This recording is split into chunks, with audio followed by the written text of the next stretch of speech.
नमस्कार। आज हम एक बहुत ही दिलचस्प बातचीत की गहराई में उतर रहे हैं। ये यूट्यूब चैनल द रिच पर लेखक अक्षत गुप्ता के साथ हुई चर्चा पर आधारित है।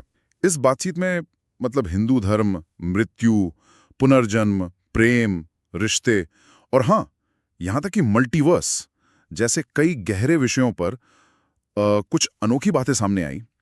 तो चलिए इस चर्चा से निकले कुछ सबसे महत्वपूर्ण और कह सकते हैं आश्चर्यजनक विचारों को समझते हैं। शुरुआत करते हैं मल्टीवर्स से, अनेक ब्रह्मांडों का विचार। क्या ये सिर्फ मतलब आज के विज्ञान की देन है? इस चर्चा से तो लगता है कि शायद नहीं, हमारे प्राचीन ग्रंथों में भी इसके संकेत मिलते हैं। देखिए, एक बड़ा अद्भुत किस्सा है कृष्ण और ब्रह्मा का। जब ब्रह्मा जी कृष्ण से मिलने पहुंचे तो कृष्ण ने द्वारपाल से पूछवाया, कौन से ब्रह्मा आए हैं? अब ब्रह्मा जी तो हैरान, मतलब कौन से ब्रह्मा? खैर अंदर गए तो कृष्ण ने उन्हें अपना विराट रूप दिखाया और उसमें उसमें अनगिनत ब्रह्मा थे। और कमाल की बात यह कि सबके सिरों की संख्या अलग अलग थी। कहा जाता है कि ये विभिन्न कल्पों में उनके कर्मों के अनुसार स्वयं शिव ने काटे थे। ये दिखाता है कि कर्म का प्रभाव कितना गहरा है ना। तो जितने ब्रह्मा उतने ब्रह्मांड, यही तो है मल्टीवर्स का सिद्धांत। एक और कहानी भी है, राम जी की अंगूठी वाली। हनुमान जी पाताल लोक में जाते हैं और वहां अंगूठियों का पहाड़ देखते हैं। हर अंगूठी एक अलग कल्प के राम की। जरा सोचिए, ये कल्पना कितनी विशाल है। और ये आज की मल्टीवर्स थ्योरी से हजारों साल पहले की बात है। अच्छा, ब्रह्मांड की इन विशाल बातों से हटकर इस बातचीत में हमारे रोजमर्रा के जीवन पर भी ध्यान दिया गया। खासकर रिश्तों को समझने पर कुछ बहुत महत्वपूर्ण बातें कही गई। युवाओं के लिए तो ये बातें खास तौर पर मायने रखती हैं, मुझे लगता है। जैसे सुरक्षा यानी प्रोटेक्शन और घुटन यानी सफोकेशन, इनके बीच एक बहुत ही पतली सी रेखा होती है। लगातार किसी पर शक करना या उसे कंट्रोल करने की कोशिश करना, वो प्यार नहीं है, वो रिश्ते को खत्म कर सकता है। जैसे किसी को गले लगाना अच्छा लगता है ना? पर अगर कोई कस के जकड़ ले तो घुटन होती है। नियंत्रण और नियंत्रण यानी कंट्रोल, इसमें फर्क समझना बहुत जरूरी है। दूसरों को अपनी पसंद नापसंद मानने पर मजबूर करना ये ठीक नहीं है। एक पुरानी कहावत है, बड़ी अच्छी है। आप रूप भोजन पर रूप श्रृंगार। मतलब खाना अपनी पसंद का खाइए, पर पहनिए वो जो दूसरों को भी अच्छा लगे, जिससे एक सामंजस्य बना रहे। और हाँ, रिश्तों को बचाने का एक अचूक मंत्र भी बताया गया, माफी।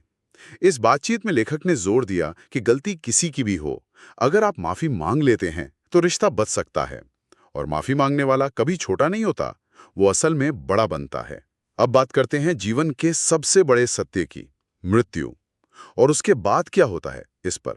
इस चर्चा में बताया गया कि जब मृत्यु आती है तो यमदूत शरीर को नहीं बल्कि आत्मा को लेने आते हैं। वे आत्मा को काल सूत्र नाम की एक सूक्ष्म रस्सी में बांध कर ले जाते हैं। ये शायद आत्मा के कर्मों और उसके तय समय का प्रतीक है। अच्छा, अंतिम संस्कार में सफेद कपड़े क्यों पहनते हैं? कहा जाता है कि शमशान जैसी जगहों पर नकारात्मक ऊर्जा हो सकती है और सफेद रंग वो उसे सोखता नहीं है, तो हम अनजाने में वो ऊर्जा अपने साथ घर नहीं लाते। ये एक कारण हो सकता है। और वो जो चिता के चारों ओर घड़े से पानी गिराने का रिवाज है, उसका एक गहरा प्रतीकात्मक अर्थ है। जैसे घड़े से बूंद बूंद पानी गिरकर खत्म होता है, वैसे ही हमारा जीवन भी पल पल बीत रहा है, खत्म हो रहा है। हाँ, इसका एक प्रैक्टिकल कारण भी था कि आंख फैले नहीं, वो भी सही है। इस बातचीत से ये भी पता चलता है कि हाँ, पुनर्जन्म होता है और अगला जन्म हमारे कर्मों पर निर्भर करता है। और ये जरूरी नहीं कि हमें हमेशा मानव शरीर ही मिले, बीच में कई और योनियां भी भोगनी पड़ सकती हैं। आखिर में एक रहस्यमयी समूह नागा साधुओं पर भी बात हुई। उन्हें कौन माना जाता है?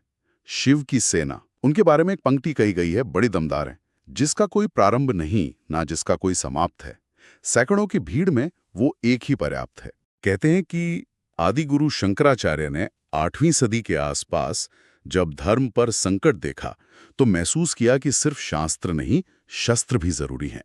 तब उन्होंने इन योद्धा सन्यासियों को संगठित किया धर्म की रक्षा के लिए। उनकी तपस्या इतनी कठिन होती है, तप इतना तीव्र होता है कि शरीर में अत्यधिक ऊर्जा पैदा होती है। इससे स्वभाव कभी-कभी उग्र हो सकता है। वो सिर्फ साधु नहीं है, वो धर्म रक्षक योद्धा हैं। जैसे पुराने जमाने के स्पार्टन्स या सामुराई होते थे, कुछ वैसे। तो हमने देखा कि कैसे एक ही बातचीत में मल्टीवर्स के प्राचीन भारतीय सिद्धांत, रिश्तों की नाजुक समझ, मृत्यु और पुनर्जन्म के रहस्य और नागा साधुओं के अनजाने पहलू सामने आए। ये सब बातें हमें ये सोचने पर मजबूर करती हैं कि हमारे प्राचीन ग्रंथों और परंपराओं में जो ज्ञान छिपा है, क्या वो आज भी हमारे जीवन को देखने का नजरिया बदल सकता है, यहाँ तक कि ब्रह्मांड को समझने का तरीका भी। इस पर विचार जरूर कीजिएगा।